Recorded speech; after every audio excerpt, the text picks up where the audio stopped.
महाराष्ट्र राज्य truck tempo बस वाहतूक महासंघाच्या वतीने मी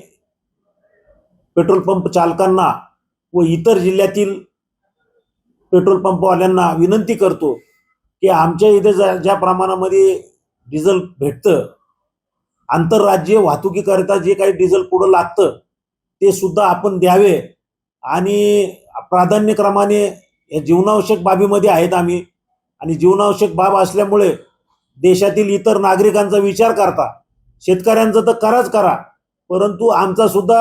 विचार करा। खरीप हंगाम असल्यामुळे शेतकऱ्यांची डिझेलला जास्त मागणी आहे, परंतु प्रत्येक पंपावर हे 3 मशीन 4 मशीन असतात, त्याच्यातील एक मशीन हे सेपरेट शेतकऱ्यांसाठी ठेवावे आणि दुसरं जे मशीन आहे ते लांब पल्ल्याच्या वाहतूक करणाऱ्या मोटार मालकांसाठी ट्रक चालकांसाठी ट्रान्सपोर्टेशनसाठी ठेवावे